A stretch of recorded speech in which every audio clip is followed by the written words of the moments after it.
नमस्कार साथियों, मैं मनीष भारती संस्कृति पीसीएस चैनल पर आप सभी का स्वागत करता हूं। साथियों, आज हम करंट अफेयर्स के लेक्चर नंबर 29 तक पहुंच गए हैं। देखिए, अब आप लोग के पास एक तरह से सूचना तो आ ही गया है, नोटिफिकेशन तो आ ही गया कमोबेश एक तरह से कि भाई बीपीएससी एग्जाम जो है 70वीं बीपीएससी वह होने जा रहा है नवंबर के महीने में। तो तैयारी और पुख्ता कर लीजिए। ये जो है 29 नंबर लेक्चर तक आया हूँ। जो लोग ध्यान नहीं दिए, 28 लेक्चर पड़ा हुआ प्ले लिस्ट में, जो जा करके भैया उसको देख लेना है। और हम लोग करते क्या है, एक लेक्चर में 10 टॉपिक लाते हैं, है ना, और इस 10 टॉपिक पर फिर 10 क्वेश्चन तैयार कर देते हैं। तो अगर 28 लेक्चर हो चुका है तो आप समझ सकते हैं 280 टॉपिक हम पढ़ चुके हैं करंट अफेयर्स का। अब समझ, 280 टॉपिक, और इस 280 टॉपिक से 280 क्वेश्चन का भी प्रैक्टिस तो कर चुके हैं हम लोग। अब सोचिए, ऐसा हम कब तक करने वाले हैं? जब तक आपका प्रीलिम्स एग्जाम हो नहीं जाता है। तो रोज शाम के 6 बजे आ जाए कीजिए, 10 टॉपिक करंट अफेयर्स का पढ़िए, 10 क्वेश्चन उस पर सॉल्व कीजिए, देखिए कि कैसे उसके बाद जो है करंट अफेयर्स के आप महारथी हो जाते हैं। ठीक है, तो तैयारी ऐसे ही जम के करना है। अब आज के पहले टॉपिक पर पहुंच जाता है। हाल ही में स्वर्णिम मिथिला समिट 2024 का आयोजन बिहार के किस जिले में किया गया था? मधुबनी, गया, पटना, नालंदा।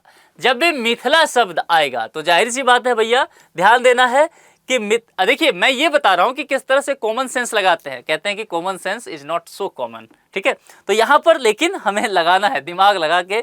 गया मिथिला का आया है तो मिथिला क्षेत्र पे जाना पड़ेगा, है ना। हो निश्चित तौर पर मिथिला समिट हुआ है तो मिथिला क्षेत्र में होगा। अब गया है, गया कहां? दक्षिण बिहार में पड़ गया, विकल्प से बाहर। पटना कहां है? दक्षिण में, मगध में आ गया, बाहर। नालंदा मगध में आ गया, दक्षिण में, बाहर। देखिए, जरा सा लोकेशन, केवल मैप, आपको पॉलिटिकली मैप ध्यान होता है, इस प्रश्न का जवाब ले जाएंगे। ए विकल्प होगा मधुबनी, क्योंकि मधुबनी कहां पर पड़ता है? मिथिला क्षेत्र में। शब्द में क्या पूछा गया है? मिथिला समिट 2024। प्रश्न के विषय में कुछ नहीं जानते थे, फिर भी जवाब आपने निकाल लिया। ये तरीका होता है। और आयोग में 15 से 20 प्रश्न ऐसे मिलेंगे। आप कहेंगे सर 15 से 20 आप बता रहे हो? हाँ, मैं लिखित दे सकता हूं, लिख दिया हूं यहाँ। 15 से 20 प्रश्न ऐसे होते हैं जिसका आप कुछ भी मत जवाब जानिए, बस आप पढ़ के ढंग से जाइए चीज़ों को, और आप कॉमन सेंस लगाइए, प्रेजेंस ऑफ माइंड काम कराइए। 15 से 20 प्रश्न का सही जवाब दे करके आप आएंगे। ऐसे ही प्रश्न रहेगा जिसके लिए कुछ करना ही नहीं है। आप कहेंगे सर जी आपने कैसे जाना? तो हमने जाना PYQ से, प्रीवियस ईयर क्वेश्चन जो है उस प्रश्न पत्र का एनालिसिस हमने किया, हमें पता चल गया कि चीजें ऐसे ही आ रही है। तो ये चीजें आपको भी ध्यान देना है। अब यहाँ पर इसके विषय में हम लोग जैसा थोड़ा सा पढ़ लिया करते हैं, तो ये आपसे पूछा जा सकता है ना कि चलिए भैया आपने ये बता दिया मधुबनी, लेकिन हो सकता है ये ना पूछा जाए, ये पूछा जाए प्रश्न में कि मधुबनी में स्वर्णिम मिथिला समिट 2024 का आयोजन किया गया था। ठीक है, तो आपसे कुछ और इस चीजों को लेकर के, मधुबनी में ही मान लीजिए किसी शहर में तो हुआ होगा, इसी चीज को ले लेते हैं। तो मधुबनी में एक शहर है जिसका नाम है झंझारपुर। झंझारपुर के कौन कौन लोग रहने वाले हैं? जरा हाथ उठा के बताइए, मतलब कमेंट बॉक्स में हाथ उठा के बताना है। तो झंझारपुर शहर में जो है एक जगह, आजकल नया जगह बना है, पिछले 1-2 साल में इसका उद्घाटन हुआ है, काफी चर्चा में है। किन्हीं को भी जाना हो तो जरूर जाइएगा वहां पर। उस जगह पर क्या नाम है उसका? एक हाट का निर्माण किया गया है, मिथिला हाट। बड़ा सुंदर सा जगह है, मिथिला पेंटिंग वगैरह बना रहता है यहाँ पर। लोग खान पान करने जाते हैं, दूर दूर से लोग वहाँ पर जाते हैं। और जैसे पुराने समय में नहीं होता था कि चूल्हा में दादी अम्मा बैठ करके खाना पकाती है, अब तो गैस सिलेंडर आ गया ना, पहले वाली बात कर रहा हूँ, तो वहाँ पर चूल्हा पे खाना अभी भी होता है। तो बहुत खूबसूरत नज़ारा आपको वहाँ पर देखने को मिलेगा। बिहार सरकार के द्वारा किया गया, पर्यटन को बढ़ावा देने के लिए ये काम किया गया है। अब इस समिट का उद्देश्य क्या रखा गया समझ लेते हैं। मिथिला की चर्चा किया गया है, तो मिथिलांचल का जो पूरा क्षेत्र पड़ता है वहाँ पर किस हिसाब से औद्योगिक विकास किया जाए, हस्तकरघा जो है उसको कैसे प्रोत्साहन दिया जाए, स्टार्टअप की चर्चा आजकल है तो स्टार्टअप कैसे किया जाए। तो इन सब चीजों के लिए भैया आपको उद्योग का सुविधा भी तो देना पड़ेगा, इंफ्रास्ट्रक्चर बेहतर करके देना पड़ेगा। रोजगार सृजन कैसे हो सकता है, हस्तशिल्प की बात किया जाएगा। पर्यटन और धार्मिक जगह जो है उसका कैसे प्रचार प्रसार आप करेंगे, जैसे कॉलेज स्कूल वगैरह को कैसे बढ़ावा दिया जाएगा। तो ये सब, और इसके अलावा लॉजिस्टिक सुविधा भी तो देना पड़ेगा। अच्छा, ये सारी चीजें हैं, वहां पे लोग काम करने के लिए हैं, तो भैया ये भी तो हो सकता है लोग बीमार होंगे, तो फिर मेडिकल फैसिलिटी देने की बात है। और ये सब चीजें किस चीज के लिए हो रहा है? तो मिथिलांचल की जो सभ्यता है, जो संस्कृति है, उसको अक्षुण्ण बनाए रखने के लिए यही तो हो रहा है। तो इन सब मुद्दों पर विचार विमर्श करने के लिए एक समिट का आयोजन किया गया था। उसका नाम था स्वर्णिम मिथिला समिट, जो कि मधुबनी के झंझारपुर शहर में हुआ था, मिथिला हाट में।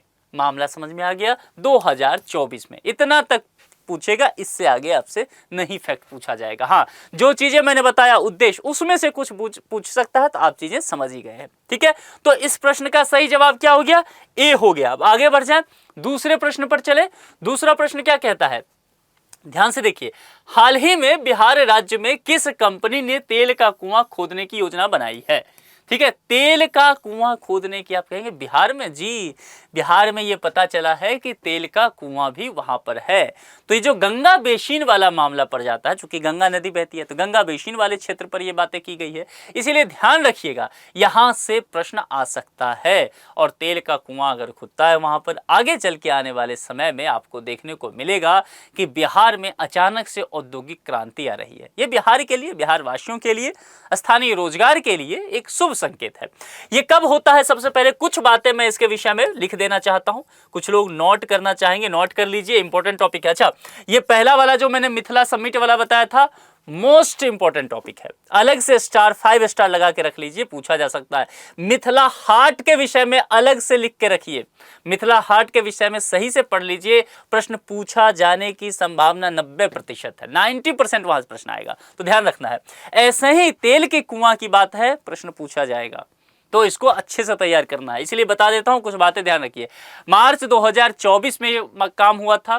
तेल एवं गैस के लिए बिहार में एक कुआं खोदने का काम किया गया, मतलब कुआं खोदने की बात की गई, एक योजना बनाया गया, और इस योजना में एक जो कंपनी है उसको साथ में लाया गया, जिसका नाम है oil and natural gas corporation. ठीक है, क्या नाम है? Oil and natural gas corporation, जिसको हम लोग शॉर्ट फॉर्म में क्या कहते हैं? ऑयल एंड नेचुरल गैस की बातें की है ना, तो इसको हम लोग शॉर्ट फॉर्म में कहते हैं ONGC। मतलब समझ में आ गया? क्योंकि फुल फॉर्म हो सकता है ना दिया रहे, शॉर्ट फॉर्म में नाम दिया रहे, तो यह भी आपको पता होना चाहिए। अब यहां पर एक शब्द मैंने आपसे कहा था कि गंगा बेसिन को लेकर के करने की बात की गई, तो गंगा बेसिन में इससे आगे चल करके भी अनुसंधान का काम जो है वह बेहतर हो सकता है, उस क्षेत्र पर और नजर जाने की संभावना बताई गई है। तो इस प्रश्न का सही जवाब ए। ये कुछ फैक्ट इसके विषय में सही से समझ लेना है, प्रश्न आ सकता है। तीसरे प्रश्न पर चलते हैं। तीसरा प्रश्न क्या कहता है? हाल ही में बिहार की पहली ट्रांस वुमेन दरोगा कौन बनी थी? मोस्ट इंपॉर्टेंट, अलग से नोट कीजिए। जैसे ही इस तरह की चीजें आए, पहली अलग से, और ये तो ट्रांस वुमेन की बात है, प्रश्न पूछे जाने की संभावना, ऐसे मान लीजिए कि प्रश्न पत्र लीक हो गया है, तो करंट अफेयर्स में मैं ऐसे टॉपिक लेकर के आऊंगा कि आपकी दुविधा ही समाप्त हो जाए। बस आप जमे रहिए, लगे रहिए, रोज शाम के 6 बजे। ठीक है, अब ये घटना कब की है? टाइमलाइन पूछा जाता है, इसलिए मैं अलग से हर बार क्या करता हूं, मैं आपको ये बताता हूं कि तारीख या महीना ये बता दिया करता हूं। जुलाई 2024 की ये घटना है। बिहार की ही एक ट्रांस वुमेन है, जिनका की नाम है मानवी मधु कश्यप। क्या नाम है? लिख देता हूं। अच्छा, इस पे लिखा होगा ना, हाँ, मानवी मधु कश्यप, सही जवाब यही है। अब ये जो है पहली ट्रांस वुमेन दरोगा बनी है। ये बिहार ही नहीं, ये बिहार ही नहीं, बिहार के अलावा भारत की भी, देश की भी पहली जो है वह ट्रांस वुमेन दरोगा रही हैं। और ये कहाँ की रहने वाली है, ये पूछा जा सकता है। तो ये जो है बांका की रहने वाली है। मामला समझ में आ गया? तो कुल मिलाकर के ये फैक्ट आपसे पूछा जा सकता है। इस प्रश्न का सही जवाब सी हो गया। चलिए आगे बढ़ते हैं, चौथे पर चलते हैं। हाल ही में बिहार के पूर्व मुख्यमंत्री कर्पूरी ठाकुर, जानते हैं कर्पूरी ठाकुर के विषय में आपसे पूछा जा सकता है। यहाँ जो बातें मैं बताऊंगा तो है ही, लेकिन इसके अलावा भी प्रश्न आ सकता है, चूंकि कर्पूरी ठाकुर को भारत रत्न दिया गया, तो चर्चा में ये है। ठीक है, पूर्व मुख्यमंत्री कर्पूरी ठाकुर को भारत रत्न देने की घोषणा की गई। इनकी ओर से ये पुरस्कार किसने प्राप्त किया था? ठीक है, जाहिर सी बात है, कर्पूरी ठाकुर जी अब तो नहीं है जीवित, दिवंगत हैं, तो फिर उनके जगह पर कोई तो गए होंगे ये पुरस्कार प्राप्त करने के लिए, तो उनके परिवार से कोई गए होंगे, तो उसकी बात देख लीजिए। अब ये पूछा जाएगा कि घोषणा कब हुआ था? जनवरी 2024। इसी साल जनवरी के महीना में घोषणा हुआ था, लोकसभा चुनाव से ठीक पहले हुआ था, इसलिए लोग इसको इलेक्शन के मुद्दे से भी जोड़ करके देखते थे। तो राष्ट्रपति महोदय के द्वारा ये घोषणा किया गया। उनकी ओर से कर्पूरी ठाकुर के बेटे जो हैं, उनका नाम क्या है? रामनाथ ठाकुर। देखिए सी विकल्प है ना, तो रामनाथ ठाकुर इनका कौन है? बेटा है। तो इन्होंने ये सम्मान प्राप्त किया। तो इतना आपसे पूछा जा सकता है। कर्पूरी ठाकुर के विषय में थोड़ा सा आप तैयार कर लीजिए, क्योंकि यहाँ मुख्यमंत्री रहे, तो जन्म कब लिया, कब इनकी मृत्यु हुई, इनके कार्यकाल में कुछ विशेष काम हुआ हो, पिछड़े वर्ग को समाज में स्थान देने के लिए, आगे लाने के लिए कर्पूरी ठाकुर जी का बहुत योगदान माना जाता है बिहार में। ठीक है, तो इस बात को लेकर के भी आप तैयारी कर लीजिए। भारत रत्न पूछा गया है, आयोग संभव है ये सब ना पूछ के भारत रत्न से संबंधित चीजें पूछ दे। अवार्ड से और भी पूछा जाता है प्रश्न, तो क्या दिया जाता है, प्रशस्ति पत्र, कितना रुपया, ये सब चीजें भी आपको पता करना चाहिए। ठीक है, चलिए 5वें प्रश्न पर चलते हैं, 5वें टॉपिक के साथ। हाल ही में रेचल रिव्ज किस देश की पहली महिला वित्त मंत्री नियुक्त की गई है? पहली यहाँ पर है, तो ध्यान रखना है। अब कहेंगे सर ये बताओ आप मेरे को कि ये आपने कहा कि जो भारत में होती तो समझ में आता, ये तो दूसरे कंट्री की बात है। देखिए यहाँ जोड़ के देखिए, केंद्रीय बजट 2024-25 पेश हुआ है, निर्मला सीतारमण भी एक महिला है, तो भारत भी एक ऐसा देश है जहां पर पिछले कई वर्षों से वित्त मंत्रालय एक महिला के जिम्मे ही रहा है। ठीक है, और यहां पर जो रेचल हैं, रेचल रिव्ज भी हैं, यह भी फाइनेंस मिनिस्टर बनी है। और यह घटना जो है कब की है? 5 जुलाई 2024 की ये घटना है। आप जानते हैं ब्रिटेन में सत्ता बदल गया इस बार। कीर स्टारमर जो हैं वह यूनाइटेड किंगडम के नए प्रधानमंत्री नियुक्त किए गए। ऋषि सुनक साहब इससे प्रधानमंत्री थे, इससे पहले उनके जगह पर ये आए। और कीर स्टारमर की सरकार में ही रेचल रिव्ज को वित्त मंत्री नियुक्त किया गया है। एक फैक्ट और क्या, जो यहाँ पर एक बात तो हमें समझ में आ गया, ब्रिटेन। ठीक है, तो ब्रिटेन से इसका नाम चुन गया, लेकिन एक और, ब्रिटेन की ये पहली महिला वित्त मंत्री हैं, ध्यान दीजिएगा, इसीलिए इसकी चर्चा और ज्यादा ध्यान में रखना है। यही चीजें इसे और ज्यादा इंपॉर्टेंट बना दिया। ब्रिटेन की भी ये पहली महिला वित्त मंत्री रही हैं। अब समझ में आया इस टॉपिक का महत्व क्या है, इसीलिए इसको अच्छे से तैयार करके इतने फैक्ट के साथ आपको जाना है। अब छठे टॉपिक पर चलते हैं, छठे प्रश्न के साथ। हाल ही में विश्व जनसंख्या दिवस 2024 की थीम किसी को पीछे ना छोड़ना, सभी की गिनती करना रखी गई थी। ये दिवस कब मनाया जाता है, ध्यान रखिए। विश्व जनसंख्या दिवस 2024 का चर्चा किया गया। थीम पे मैंने हमेशा कहा है कि अगर आएगा प्रश्न तो थीम पे पूछा जाता है प्रश्न, आपको तैयार रखना है। देखिए, संयुक्त राष्ट्र द्वारा आधिकारिक तौर पर 11 जुलाई 1987 को विश्व जनसंख्या को 5 अरब से अधिक घोषित किया गया था। कितना किया गया था कि भाई अब हम लोग जो हैं पूरी दुनिया पर 5 अरब लोग जो है आधिकारिक तौर पर कह दिया गया। ये कब किया गया था, लेकिन ये 11 जुलाई 1987 को कहा गया था। मामला समझ में आ गया? किसके द्वारा कहा गया? यूएन ने घोषणा किया। पूरी वैश्विक स्थल की बात की गई ना, पूरी दुनिया की, जहां जितने भी देश हैं सबको एक एक को पकड़ के जोड़ के। इसलिए होता क्या है कि आप देखेंगे 11 जुलाई को विश्व जनसंख्या दिवस के रूप में फिर हम लोग मनाने का निर्णय कर लिए, चूंकि 11 जुलाई को ही यह घोषणा यूएन के द्वारा किया गया था। तो यहां पर देखेंगे तो 11 जुलाई विकल्प में दिया है। प्रश्न का जवाब मिल गया, लेकिन इसके पीछे की चीजें आपको पता होना चाहिए। और पहली बार देखेंगे जनसंख्या दिवस वह 11 जुलाई, ध्यान दीजिए यहां पर, क्योंकि 11 जुलाई को घोषणा तो ये हुआ था, उसके बाद सेलिब्रेट हम लोग कर रहे हैं आज तक 11 जुलाई को विश्व जनसंख्या दिवस। तो पहली बार जो है 11 जुलाई 1990, 11 जुलाई 1990 को पहली बार ये सेलिब्रेट किया गया। और विश्व जनसंख्या दिवस 2024 की थीम क्या रखा गया था, ये थीम ज़्यादा इंपॉर्टेंट है। ये डेट, ये सारी बात बताया हूँ वो तो ठीक है, लेकिन प्रश्न जो है वही अपने आप में ये टॉपिक इंपॉर्टेंट है। किसी को पीछे ना छोड़ना, सभी की गिनती करना, ये इंपॉर्टेंट है। अलग से लिख के रखिए, यहाँ से प्रश्न आपसे पूछे जा सकते हैं। तो छठे प्रश्न का सही जवाब सी हो गया, 11 जुलाई। चलिए 7वें पर चलते हैं। हाल ही में किसे news broadcast and digital association यानी कि NBDA का अध्यक्ष चुना गया है? News broadcast and digital association का अध्यक्ष चुना गया है। ये 4 आपसे पूछा गया है।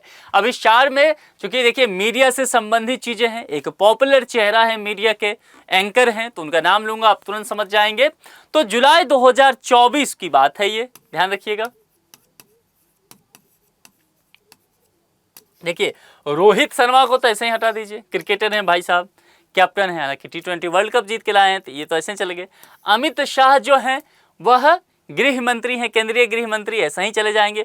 2 नाम यहाँ पर अब आपको मीडिया से दिख रहा है, दोनों नाम को जरा एक बार उच्चारण करके पढ़िए। तो एक नाम क्या है, रजत शर्मा, दूसरा नाम क्या है, रवीश कुमार।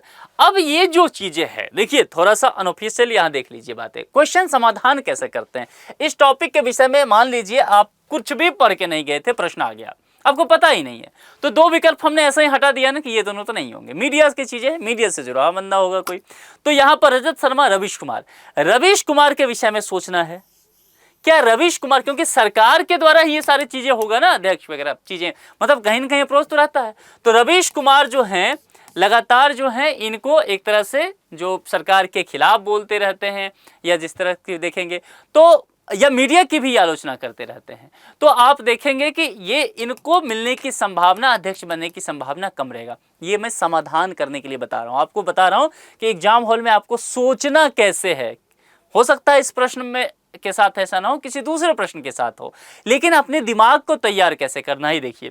रवीश कुमार को चर्चा किया गया है, तो रवीश कुमार नहीं होंगे। अगर मैं होता आपकी जगह तो मैं ये 3 विकल्प सीधे निकाल देता, मुझे कोई फर्क नहीं पड़ता है फिर चौथा विकल्प क्या होता। वो रजत शर्मा हो सकते हैं, वर्णव गोस्वामी हो सकते हैं, अंजना कश्यप हो सकते हैं, सुधीर चौधरी हो जाए, क्या फर्क पड़ता है, XYZ कोई भी हो, क्योंकि मेरे पास 3 विकल्प निकल चुके हैं, चौथा विकल्प मेरा जवाब हो जाएगा। मामला समझ में आ गया, जवाब कैसे ढूंढते हैं। तो रजत शर्मा जो है इसके अध्यक्ष हुए हैं। अब समझ लीजिए ये घटना जुलाई 2024 के हैं। रजत शर्मा का नाम जो है किस टीवी चैनल से जुड़ा हुआ, ये आपसे पूछा जा सकता है, इसीलिए आपको ये तैयार रखना है। इंडिया टीवी, इंडिया टीवी के प्रमुख भी हैं, ये इंडिया टीवी के चेयरमैन हैं Rajat Sharma. News broadcast and digital association यानी कि NBDA का अध्यक्ष इनको बताया गया है।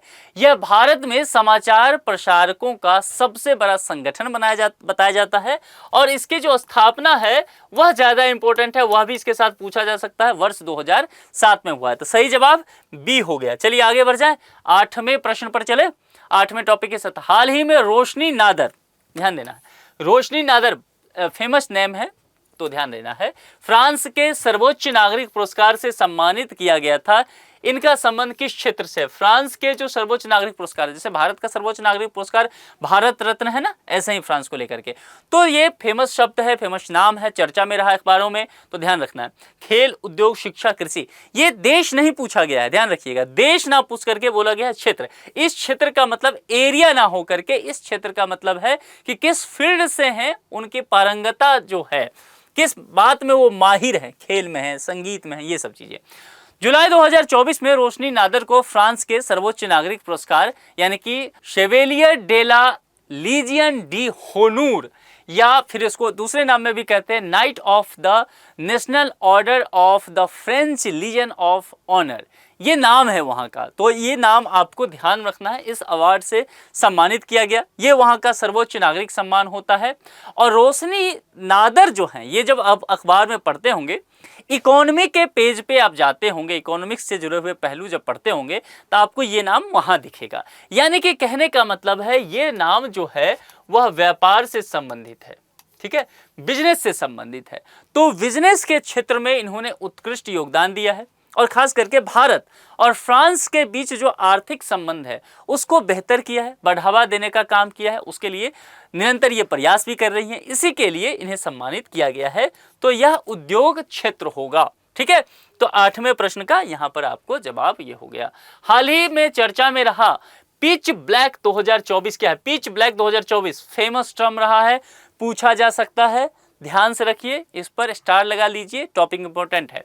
अब ये देखिए ये क्या है, तो आपसे विकल्प जो दिया गया है वह पूछा गया क्या ये सेना का अभ्यास है, राष्ट्रीय बैंकों का समारोह है, तूफान है, क्रिकेट टूर्नामेंट है। क्योंकि पिच आ गया ना तो क्रिकेट टूर्नामेंट आ गया, लेकिन भारत में क्रिकेट तो धर्म की तरह माना जाता है, हम सब लोग टूर्नामेंट वगैरह का नाम जानते हैं। अब जानते हैं कि ऐसा कोई टूर्नामेंट 24 में नहीं हुआ है, तो क्रिकेट टूर्नामेंट तो चला गया। तूफान, राष्ट्रीय बैंकों का समारोह, सेना का अभ्यास। ये 3 आपके पास है, इस 3 पर विचार कीजिए। दरअसल देखेंगे तो यह भारत और ऑस्ट्रेलिया के एयर फोर्स का अभ्यास है। यहां पर ध्यान देना है, आर्मी या नेवी नहीं, एयर फोर्स। और यह भारत और ऑस्ट्रेलिया को लेकर के बातें किया गया है, इंडिया प्लस ऑस्ट्रेलिया। ठीक है, तो 2 कंट्री का नाम रखना है। इसका आयोजन कहां हुआ था, तो ये ऑस्ट्रेलिया में किया गया था 12 जुलाई 2024 से लेकर के 2 अगस्त 2024। यह भी लिख लीजिए, 12 जुलाई से 2 अगस्त, साल यही 2024। इसको लेकर के पिच ब्लैक 2024 के विषय में समझ लीजिए कि रॉयल ऑस्ट्रेलियन जो एयर फोर्स होता है उसके द्वारा आयोजित एक बहुराष्ट्रीय और द्विवार्षीय वायु अभ्यास है। प्रत्येक 2 वर्ष पे होता है। विभिन्न देशों के जो एयर फोर्स होते हैं वह इसमें पार्टिसिपेट करते हैं। तो यह सेना का अभ्यास होगा। फिर से कह दूं, सेना शब्द जो है उससे सेंस जाता है आर्मी के तरफ, लेकिन ध्यान रखना है यह एयर फोर्स को लेकर के कहा गया है। ठीक है, ऑस्ट्रेलियन एयर फोर्स के साथ इंडियन एयर फोर्स और बाकी भी जो कंट्री के एयर फोर्स हैं सबने मिलकर अभ्यास किया। ठीक है, तो ये 9वां का ए हो गया। चलिए आगे बढ़ जाते हैं, 10वां प्रश्न पर चलते हैं। आज का यह आखिरी हमारा टॉपिक भी है। हाल ही में ई स्वास्थ्य धाम पोर्टल किस राज्य सरकार द्वारा शुरू किया गया था? आप मुझे पूछेंगे कि सर ये महत्वपूर्ण है। मैं कहूँगा आज का सबसे इंपॉर्टेंट टॉपिक है। पोर्टल की चर्चा किया गया है तो यह टेक से भी जाकर के संबंधित हो जाएगा और यह स्वास्थ्य से संबंधित है, दोनों ही चीजें।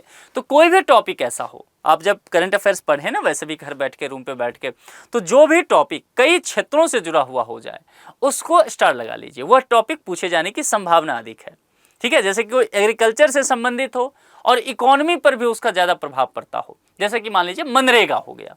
ठीक है, मनरेगा में कुछ अपडेट आया तो आप उसको ज्यादा महत्व दीजिए, क्योंकि वह भारत के ग्रामीण क्षेत्र से भी है और इकोनॉमी से जुड़ा हुआ मसला है, रोजगार से जुड़ा हुआ मसला है। ठीक है, तो ऐसे ही ई स्वास्थ्य धाम पोर्टल किस राज्य सरकार द्वारा शुरू किया गया है? 4 विकल्प है, बिहार, उत्तराखंड, सिक्किम, राजस्थान। अब एक बात यहां पर समझ लीजिए, आप में से ज्यादातर लोग इमोशनल होंगे अगर जवाब नहीं है कि भाई हम बिहार के रहने वाले हैं, या फिर जो लोग बीपीएससी का एग्जाम देने जा रहे हैं, मान लीजिए मध्य प्रदेश के हैं, राजस्थान के, उत्तर प्रदेश के, गए बीपीएससी का एग्जाम देने, वहीं सेंटर हुआ है, कहेंगे पक्का ये बीपीएससी का एग्जाम है, बिहार सरकार जो है आयोग अपने तरफ से बिहार की बड़ाई कर रहा है। ई स्वास्थ्य धाम पोर्टल हो ना हो बिहार सरकार के द्वारा लॉन्च किया गया, आप गलत करके आएंगे। इसमें ध्यान देना है, 4 विकल्प में मैंने बोल दिया बिहार नहीं है, कई बार ऐसे विकल्प बनेंगे, ध्यान रखना है, चौकन्ना होना है। ऐसे विकल्प में बिहार अगर हो तो चौकन्ना हो जाएगा कि क्या ये सही विकल्प है, बार बार सोचिए। जुलाई 2024 की घटना है, उत्तराखंड सरकार के स्वास्थ्य एवं परिवार कल्याण विभाग ने ई स्वास्थ्य धाम पोर्टल लॉन्च किया था। तो सबसे पहला फैक्ट क्या हो गया, जुलाई 2024। गवर्नमेंट कौन सा? यूके। पोर्टल लिखने की आवश्यकता नहीं है, ई स्वास्थ्य धाम पोर्टल की बात। और दूसरी बात, मंत्रालय लिखने की आवश्यकता है, आप लोग समझ ही जाएंगे, स्वास्थ्य एवं परिवार कल्याण विभाग के द्वारा ये सब सारा काम किया जाता है। अब देखिए यहां पर शब्द देखिए, धाम है ना। आप कहेंगे सर धाम क्या है? उत्तराखंड देवों की भूमि कही जाती है। काहे देवों की भूमि कही जाती है भैया? क्योंकि यहाँ पर 4 धाम है ना, 4 धाम। कौन कौन सा है? केदारनाथ है, फिर बद्रीनाथ हो गया, उसके बाद यमुनोत्री हो गया, गंगोत्री हो गया, 4 धाम की यात्रा है ना। तो 4 धाम जो है वहां पर जो जाने वाले तीर्थ यात्री होंगे तो उनका यात्रा सुगम सुनिश्चित हो सके, इसके लेकर के काम किया गया है। अब तीर्थ यात्रियों के स्वास्थ्य के पैरामीटर्स जो हैं उसकी निगरानी करने के लिए ये ऐप वगैरह लॉन्च किया गया है, इसके द्वारा ये काम किया जाता है। 10वें प्रश्न का सही जवाब बी हो गया। आज के आखिरी टॉपिक को हमने कर लिया। अब आज का जो एक प्रश्न जो मैं आप लोगों के लिए दे करके जाता हूं उसको जरा देखते हैं। निम्नलिखित में से किस स्थान पर जैन धर्म की प्रथम जैन संगीति का आयोजन हुआ था? पूछा गया प्रश्न है, जैन धर्म की प्रथम जैन संगीति। ठीक है, तो जितने भी संगीति वगैरह हुआ है इसको नोट कर लीजिए, राजगिरी, पाटलिपुत्र, वल्लभी या फिर वैशाली। 4 विकल्प में से कोई एक विकल्प सही होगा। जो भी विकल्प सही होगा उसका चयन करके कमेंट बॉक्स में आप मुझे लिख करके जरूर बताइए। तो कुल मिलाकर के आज के लेक्चर में जो हम 10 टॉपिक चर्चा किए हैं, आपने देखा कि 10 के 10 टॉपिक बहुत महत्वपूर्ण है। हमने आपको व्याख्या भी समझा दिया है, तो सही से तैयार कर लीजिए और फिर कल मुलाकात करेंगे शाम के 6 बजे। इस प्रश्न का जवाब जरूर लिख करके भेजिए। अपना बेहद ख्याल रखिए, बहुत बहुत शुक्रिया।